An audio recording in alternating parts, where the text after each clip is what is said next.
People, we are Tottenham TV back here for our annual transfer tier list for you guys. We've got 4 tiers to rank all the players that we have been linked with over the summer already. Some of the backlog from last season as well. 23 players to get through, from stay away to backup to solid signing to must sign. And I know you guys love this tier list every single year. So let's get cracking, eh? Let's go, let's do it. An extensive list of Tottenham signings who we won't get. First up is Tammy Abraham. Been linked with Spurs over the past couple of weeks. Well, the past week, I should say. Hasn't played much football in the last year, recovering from his injury, but for me, it's stay away. For me, he's a good Premier League striker, proven, in my opinion, that he can score goals in the Premier League. Obviously, a couple of years ago, did very well in Serie A for Roma as well. I think he scored 27 goals in the season. Hasn't had the best last couple of years, had a big ACL injury, which kept him out for the best part of 10 months. So, but he is available for 20 million, so it's not the worst price. But for me, if we're looking for a number one striker, he isn't it right now, or it's too big of a risk to go on him. So I wouldn't pay the 20 million, I'd go for stay away. But as a backup striker, I would be a bit more open to it. So you'd put him in backup then? For me, as a backup, I'd be open to signing for 20 million, but I'd rather keep Richarlison, to be fair, than sign him. So yeah, stay away for Tammy Abraham, that's for sure. Next up is Amadou Onana of Everton. Good midfielder, young, 22 years of age. He's going to be starting for Belgium at the Euros. A bit of an up and down season for Everton this year. Where would we put him? I think I'd put him in solid signing, you know. I think he would be a solid signing. He would be big money, but I do think he would complement the side well. Is he the best fit for our number 6? I'm not sold on it, but it doesn't mean he can't play that role to a high quality. So he wouldn't be our number one choice, but I don't think he'd be a backup. He'd come to start. So I think solid signing. I don't think he's a must sign though. Yeah, I agree with that. I do think that if he was to be our number 6, he would give us a different element to what we don't have at the moment, in terms of someone that's really combative, that wins a high percentage of his duels. I think he's very athletic as well, be able to get all around the pitch. I like him. I actually do like him. There are question marks about him on the ball and if he can do it, but I don't think he's been given the chance to do that in an Everton side, the way they like to play their football. So anyway, I like him, solid signing. Next up is Callum Hudson-Odoi. I don't want to see him at Spurs. I don't. I think that after seeing Timo Werner come through the door, we need much higher caliber of winger, and I think Callum Hudson-Odoi doesn't represent that. I think, you know, in the past, coming up from the youth academies, you can see he's got a lot of talent, but that talent hasn't been translated into the into professional football in any season that he's had. He's probably had the best season of his career just now, and even then, it's a very up and down season. So, for me, it's stay away. I probably would have potentially gone for him if we hadn't signed Werner as a backup left winger. And I think he would have been a decent option, especially a young 23-year-old English player who has a lot of potential. But now Werner's through the door, there's no need for Hudson-Odoi, so I would stay away, especially for the 25-30 million which they're asking for. I don't think he comes in and commands a starting spot. So we've now got Werner, so I think he becomes a moot point. Yeah. So Callum Hudson-Odoi goes into stay away. Next up is Conor Gallagher of Chelsea, the never-ending saga that is Conor Gallagher. I like Conor. I think he's a very good player. I think Andrew would absolutely love him in this team in terms of what he gives to you on and off the ball. Attitude as well. I don't think he's a must-sign, though, in terms of, you know, the kind of different players that we have in that position in the squad as well. So I would just put him in solid signing. I agree. I think he's a great player. I think he really would complement the system. But in terms of a must sign, I think of a player who would fill a hole that we just don't have at the moment, and someone who's a player that we have to get in this window if become available. And I think Gallagher goes into the category of would be good if we can get him, but he's not 100% necessary as much as he would help up the ability of the squad. So solid signing. Yeah. So Conor Gallagher goes into solid signing. Next up, not must sign, solid signing. Yeah, there we go. Next up is Eberechi Eze of Crystal Palace. My number one for either, you know, competition with Maddison or on the left wing. I think he goes straight into must sign. Top quality player. If someone like him comes available for a 60 million or what they're talking about, you just go and get him. I think he's got world-class ability. I think he's one of those players who I feel, ever since he's come into the Premier League, has maybe been a bit underappreciated in regards to maybe national, how many caps he's got for England, how much he's been linked to the top clubs. I think this guy should be playing for one of the top clubs in Europe, in my opinion. He's got that ability, and I think we'd be lucky to have him. If he becomes available, I think we should absolutely snatch at the chance. So for me, he's a must-sign with his ability. Yeah, Eze goes into must-sign. Not many debates so far. We're all in an agreement of where these players should go. Next up is Ederson of Atalanta. Very good player, was a star of the show, wasn't he, in the Europa League final. I think he's been called up to Brazil for the Copa squad as well. I think he's a top caliber player and in a position that we're desperate for, I think, going into the new season. So I actually would put Ederson in must sign as well. Similar to Onana, I'm not 100% convinced him in the 6 is the best role, but what I would say is he's definitely a technically better player than Onana, and obviously he has that unbelievable ability off the ball to cover so much ground. He's such a great presser as well when he gets into the final third. The only thing that's stopping me putting him in must sign is he more of a box to box than a number 6? That's the only question mark. But I do think he's got all the right attributes to be a top number 6. I think when I'm comparing him to Onana, I think he's a lot better on the ball, from what I've seen anyway. Maybe Onana has it in him, but from what I've seen, because he plays for Atalanta, a much more offensive side, I've just seen that more on the ball ability from Ederson. So for me, Liverpool linked with him, top clubs linked with him. I do think he could do a good job in the number 6. So I would also agree. Must sign. Must sign for Ederson. He goes into the top tier. Next up is Jonathan David of Lille, striker. He's a guy that we've been linked with over a number of years. Everyone's been linked with him. True, very true. He's Romano's favourite player. We were linked with him around the World Cup time. We were quite excited going to see him for Canada, but didn't really do it at that World Cup where other players maybe did outperform him in the Canada team.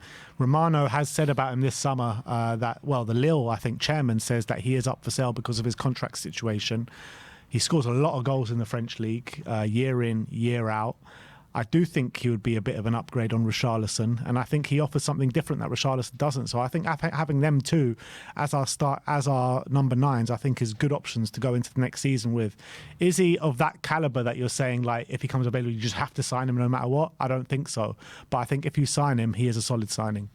Yeah, I'm not unsure what we want in a striker. Do we want someone who's got much better build-up play, much better with his back to goal, much better like aerial ability than what we have, or do we want someone like Jonathan David who's got good physical presence, but his main strengths are running in behind, is using his pace, being a finisher once he gets into the box. So if we want a more physical presence, I don't think he's the one. But I do see what he would bring to the team. Very similar to Sonny, but a bit more of a physical presence and a lot less clinical, essentially. But Sonny, the way he gets bullied out of games sometimes, I don't think that would happen as much with Jonathan David up front. So I agree. I don't think he's a must-sign, but he does have a very good record over the past few years in the French league. But then again, it is just the French league. So there's Lacazette and Aubameyang. Yeah, that's the thing. Once he moves up a level, would he be found out a bit? I'm unsure. I do think he's a good player. I do think he'll score goals in the Prem. I'm not 100% sure he'll be the 20-plus goal a season striker we need. But I do think he could definitely be at least a 15 goal a season striker, or 10 to 15. I think more. 10 to 15. So I'll go solid signing as well. Yeah. All right. So Jonathan David into solid signing. Next up is Lucharel Guitrida of Feyenoord. Top player. I think everyone's going to see that in the Euros with the Netherlands this summer, starting tomorrow actually. And must sign for me. Someone that can play right back, centre defensive midfield, all to a really high standard. And whatever team get him this summer, a very, very lucky team. He's a top caliber player. Yeah, I think he fills a lot of spots. I think he's the kind of technical player that we're looking for as well. Obviously, playing at Feyenoord, a very attacking-based team, he'll be used to the way we want to operate. Can play in midfield, as you say, can operate in few different positions to a really high standard. And he's the kind of player that we should be looking at. So for me, he's a must-sign if we're able to get him. Yeah. All right. So must-sign for Lucharel Guitrida. I mean, if we make those 3 signings this summer, I think a lot of people are going to be very happy, that's for sure. Next up is Murillo of Nottingham Forest. We know that they need to sell before June the 30th. He has been a talking point for a number of clubs this summer. I like him. I would probably just say he's solid signing. I don't think he's a must sign, he might even be a backup because he is going to come essentially just to be backup to Mickey van der Ven and Destiny Udogie.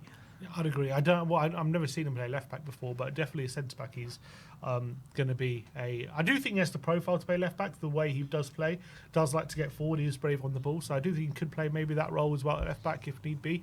But I think he would be a backup. But it's a lot of money for a backup. That's the only thing. You're probably talking the best part of 35, 40 million to sign him. So. Yeah, he'd be a backup for me. I think there are also better options potentially in that position.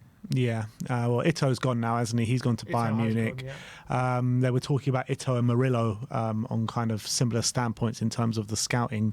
I like Murillo. I really like, and I think if we were to sign him as a backup, I'll be very happy with that. He's still 21 as well. Yeah, really young. Yeah. Next up is Marcus Edwards, our old boy. We all know that Spurs have got a problem with the club-trained quota going into Europe this season. Where would Marcus Edwards go? He doesn't go must sign. He doesn't go solid signing. I mean, he's going to be a backup. He's either a backup or stay away, essentially. Do we really not want him? Again, if we would have not assigned Werner, I probably would have put him in backup because I think he would have been a decent backup. But now we've got him. Do we need Werner? Or do we need Edwards on the right-hand side? Is he necessary? Well, just for the club trained. Yeah, but essentially, what we're saying is, do we sign Edwards, put him as a club trained player who can use him, or do we just go with 23 and use maybe more youth players? So it's up to Spurs what they decide, really, what's more worth it. I mean, he is cheap. We're talking about 10 million.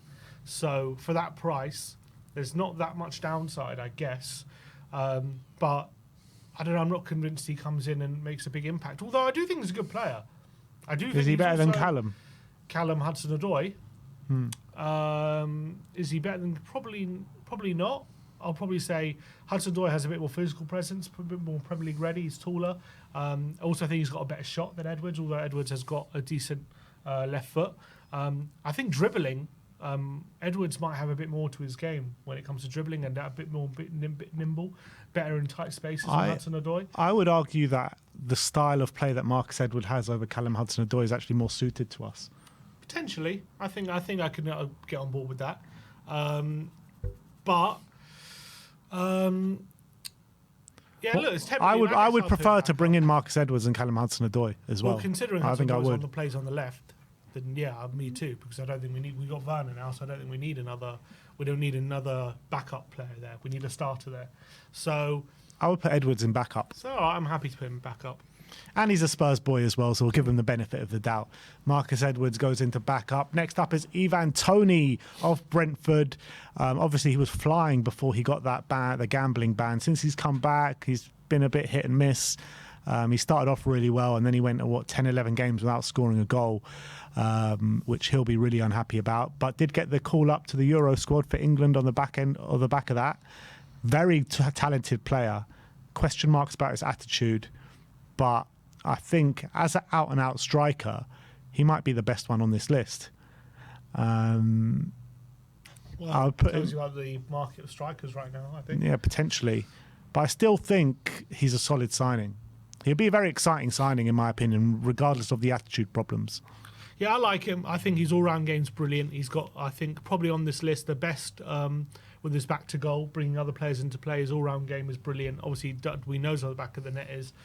Really good finisher. So, also the price. You know, he's English. I know he's going to be 29 at sign next season, but if we're talking about, 40 million, that could be a really good price for him, to be honest. Prem proven over a couple, 2.5 seasons playing in the Prem. But I just don't know. I just can't say he's a must sign. I can't say he's a player that we have to get. I'm not convinced he's like... He's not on the level of those three players that we've put there. No, he's not. So I'd put him a solid signing. Yeah. Ivan Toney goes into solid signing. Next up is Santiago Jimenez of Feyenoord. A great season, or particularly great first half of the season, and then he was suffering with a few injury problems second half, and it didn't really go for him. But still, his goals to games record this season is pretty good. There's always a worry taking strikers from the Dutch league and putting them in the Premier League and expecting them to swim straight away, which makes me a bit apprehensive about him. But I think he's got good attributes, and I think he's got attributes that could thrive in this system attributes that can thrive in the Premier League as well. So I'd put him in solid signing as well. They're talking potentially 40 million, which is a decent price. You've got to remember, last season he got 15 goals, this season 23 goals, so he's been improving. Still young, still 23 years of age. Also a bit more of a physical presence. I think, would I rather him than Tony? I'm undecided. I'd probably rather just shade it with Tony just because he's played in the Prem before. But I think as well he would be a solid signing. He'd come to start for sure. Yeah. Santiago Jimenez, solid signing. Next up is Rafinha of Barcelona. He's had a really strong end to the season, particularly in that Champions League run when they did go out to PSG. He was very strong over both legs. On the right wing, tricky customer, definitely got a good shot to him, got a good cross as well. I like him, but is he going to go in must sign? I debate. I think I would still put him in solid signing. I think if he's available, that kind of quality, him starting on the right wing, he might be a must sign if the price is right. If we're overpaying for him, then I would say stay away. But if we can get a good cut price, let's say he's available for like 40 million. He might become a must-sign at that point. But that's what I'm saying. Like these must-signs that we've put there, Eze, Edison, and Luchara Guitrida, right? You wouldn't mind overpaying for these players because that's what quality that they have. Rafinha, we're saying that we only want to sign him for the right price. So that's why he'd probably go into solid signing. Okay, it's fair logic. So Rafinha goes into solid signing. Next up is Kyle Walker-Peters, another Spurs old boy, right back, left back, team of the year in the Championship. Has grown into a man, I think, since leaving Tottenham in Southampton. They have been promoted to the Premier League, so his price might be fairly high. But in our team, he's only going to be a backup on either right back or left back. But a solid backup, but I still would prefer high level to him, to be honest. I would, but if we do have to compromise somewhere, I think a backup fullback is not a bad place to compromise. And I think him being homegrown, he's at a decent age still, 27. He actually, I think, is quite an offensive fullback as well, could play the inverted role, in my opinion, quite well. And also covers both fullback places. He's just got in team of the year playing at left back, when we know his natural side is also right back. So I do think he would be a backup. So I wouldn't put him at stay away. I think backup is fair. Yeah. All right. Kyle Walker-Peters into backup. Next one's a really interesting one, Archie Gray. Because I don't think he comes to start week in, week out because he's a young kid. He's 18 years of age. But the quality that he has about him, I think he's a future star in the game. Right back, centre mid. I think he's perfect to groom to be like the backup to Pedro Porro, but eventually to be the starting right back one day. So I would actually put Archie Gray. I might put him right at the top. That's how much I believe in his talents. I was going to say must sign. I think he's one of the best talents in English football right now in terms of his quality. What I saw from him with Leeds last season, not just in the Championship, playing against Premier League teams in the FA Cup as well, getting man of the match at Stamford Bridge. I thought he was astonishing. He's a natural midfielder, but also filled in superbly at right back this season when called upon. I'm a big fan of his, and there's a reason why a lot of top clubs are after him, and I think he's one of those players, one of those youngsters who's got a massive future. So for me, he's a must-sign if we can get him as well. I think he's going to be a future star. Yeah, I agree with that. Archie Gray goes all the way to the top into must-sign. Next up is Van der Sar, a player who we've been linked with over the past week. Right back, playing for Monaco, Brazilian, and I think this guy has bags and bags of quality. Very similar profile to Pedro Porro, but I think he could even be better than Pedro Porro, in my opinion. I think defensively he could be a bit better. Going forward, I think he's just as good. For me, he goes into must sign. I think I don't know if I'm convinced he's a must sign, but obviously, if we're talking about competition for Porro, on that point of view, he probably is, because you're not going to get much better than Van der Sar to come in and be competition for him and provides that good balance there. I'm not convinced that we have to sign him if he's available, because we have a good right back at Porro. So I'm happy with Porro as my number one. I think he's a very, very good player. But it's whether how much we want to spend to have a player that's competition for Porro. If we're getting someone who's just as good as Porro to compete with him, then I think Van der Sar could be no better player than Van der Sar, and I really like that. But you know, it could be quite expensive. Depends how much. They're talking 30 million. 30 million's decent, but then again, 30 million for a player who's going to be competition for right back. I'm happy with it. For me, probably solid signing, but I don't mind must sign either. I'm 100% putting in must sign. I think if you get rid of Emerson for 20 million and Jed Spence for, let's say, 5 million for argument's sake, to spend an extra 5 million on top of that to get someone that can realistically challenge Pedro Porro week in, week out for that right back spot, not only challenge him, but you could also end up doing the whole rotation thing that Poch used to do with Trippier and Kyle Walker, where, so neither of them get tired throughout the season. I think it's unbelievable competition for places, and those are the kind of competition for places we need to take us on to the next level. So for me, must sign. Okay. Vanderson, must sign. Next up is Youssef En-Nesyri of Sevilla. Moroccan striker. Had a fairly good World Cup for Morocco, didn't he? I'm not a big fan, to be honest. I think he would provide a different option, maybe a much more physical option than what Richarlison is. I don't think I'd put him in stay away. I don't think he's that bad, but I think I'd put him in backup. I would put him in stay away just because whenever I've seen him, I know he does score goals, but he's one of those players who just looks really uncomfortable on the ball. I don't think he has a great first touch, relies really heavily on his physical attributes. I don't think he has much technical ability, very much an aerial threat. I guess he would be good coming on off the bench on occasions when we're chasing a goal.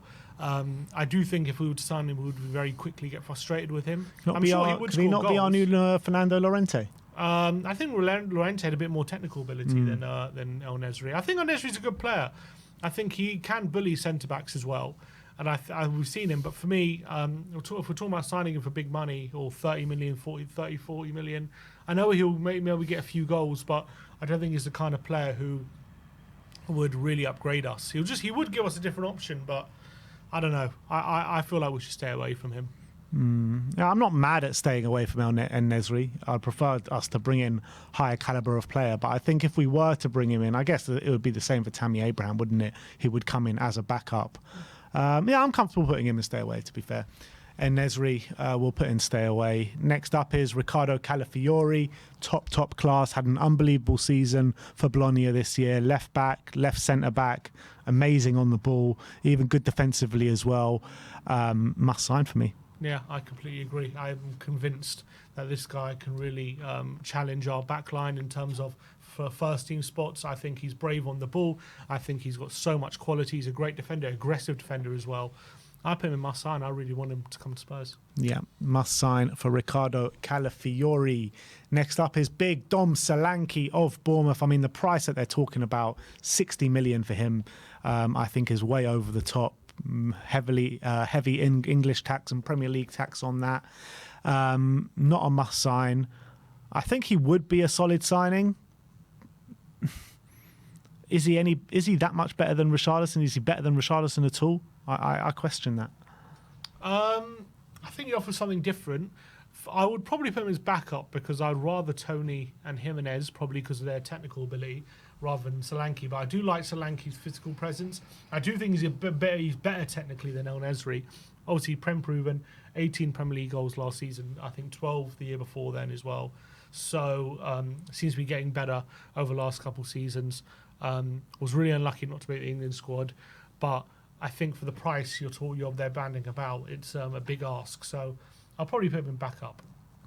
Maybe even for the price, talking about putting him in stay away, because you're not going to spend 60 million on a Dominic Solanke, are you? No, unless we really need to. I'd rather spend 60 million on him than 30 on El-Nesyri. All right, we'll put him in backup. Dominic Solanke. Next up is Trevor Chalobah of Chelsea. Had a fairly good season, to be fair, last year. We were linked with him the last day of the summer window last year, where we were scrambling around for defenders in the final hours. I'm not as against it now as I was then, but I'd still put him in backup. Yeah, I put him in backup as well. I think would be good options to cover for centre-back and right-back. I've been pretty impressed with how he ended the season. I actually think he's quite a good player. I can also fill in midfield if need be, but I don't think he's with Dragoshinin, and if we do sign another right-back, he doesn't become that necessary. So I know, but he is a good price and he is English, so backup. Next up is Omar Mamouche. Chalobah goes into backup, by the way. Mamouche is an interesting one. Frankfurt strikers, had a fairly good season. He's been He's been handpicked by Mido. He's the last one he said for us to sign was Mohamed Salah. Now he's saying Omar Mamouche. I haven't seen him play too much, but there is a bit of, he's got a bit of a reputation about him now over the past season. I'd still put him in backup though. Omar Mamouche. I think probably solid signing based off what I've seen. Also the fact that he's quite versatile. Has got quite a few goals last season. I also think he's quite good at pressing. He definitely brings those elements to his game. But yeah, am I convinced though that this season is the trajectory of his career, or has he had a one-off season? I'm not 100% sure on that. So where would I put him? I don't think he's on the same level as like Tony, Jimenez and David. Rafinha. I do think he's like a level below that. We're putting Rafinha in solid. I think he's probably a backup. Yeah, you're probably right about that. All right, so Omar Mamouche goes into backup. 2 more players left to go. Next up is Serge Gnabry of Bayern Munich. He is on the list that Florian Pletterberg said of players that are on the transfer list for Bayern Munich. Interesting player. I think he's a good player, but is he completely suited to our style of play? Is he one of those players that has recurring injuries? I'm not sure. I mean, he would still be a solid signing in my opinion. He would be a solid signing. The only problem is he's now, I think, 28, 29, getting on 30 a bit soon. Had a really bad season with injuries. I think he's on quite big wages as well. I don't know what kind of transfer fee they're going to command from him. Obviously, the quality he's been showing for Bayern Munich over the last few years, we know he's a quality player. Where would he fit in? Is he left, right? I'm not 100% sure what his best position would be in a Tottenham shirt. And I don't know. I don't think it'd be worth spending the money on him, to be honest, unless it's a really good deal in our favour. So the guy is on 360 grand a week. I wouldn't give him that money, especially with his injury record. So you staying away? I'm staying away, I think. And he's an Arsenal boy as well. Oh yeah. Ugh. All right, well, stay away. Don't want to touch him. And last but not least, Morgan Gibbs-White of Nottingham Forest, really good player. I think he seems to be progressing in the upward trajectory year in, year out. Again, solid signing. I think pretty simple, solid. Good. Look, the price they're talking about 45 million potentially. I think that's a good price for him. Versatile, good quality. Again, I don't think it's massively necessary to spend big on him just to provide competition for Madders, but can play in a few different positions. Will be a nice like cherry on top for the window, but I don't think he's like what's going to make or break our window. If we were to make those six signings at the top of the window, at the top in must sign, that would be the best window Spurs have ever had, in my opinion. But no striker. No striker, but I think I would take that. If we were to make those signings and not sign a striker, that means Sonny gets more time in the number 9 probably in the coming season. I would take this transfer window, but let's bring it up. In must sign, we had Eberechi Eze, Edison, Guitrida, Archie Gray, Vanderson, and Calafiori. So that's defence completely sorted with Calafiori. With depth as well, yeah, good depth. You've got, to be honest, we don't need Guitrida and Vanderson. Yeah, exactly. You don't need. So maybe you can take out one of Guitrida or Vanderson and then add a striker into there. But I think that all those must signs are brilliant players, and I'd be so happy to see any of them come through the door. One or two of those solids, that'll be nice. Solid signing got Onana, Gallagher, Jonathan David, Ivan Toney, Santiago Jimenez, Rafinha, and Morgan Gibbs-White. All of them, I'd probably be fairly happy to see any of them come through the door. Backups, you've got Murillo, Edwards, Kyle Walker-Peters, Solanke, Trevor Chalobah, and Omar Mamouche.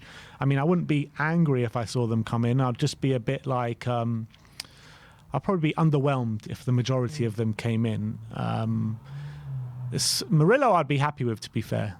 I would be happy with Murillo, but the rest of them I'd probably be a bit underwhelmed with. And in Stay Away, we've got Tammy Abraham, Callan Hudson-Odoi, Yusuf En-Nesri, and Serge Gnabry. So I think that's pretty fair. I think so. I think that's a good list. But knowing Tottenham, I'm sure there's a bunch of players who are going to be linked with again who are not on this list. So you never know with Spurs who we're actually going to go for. Yeah, absolutely. So that is our transfer target tier list. Let us know in the comment section below. Do you agree with us? Do you disagree with us? Put your opinions in the comment section below. Like, subscribe, and comment. And as always, come on you Spurs.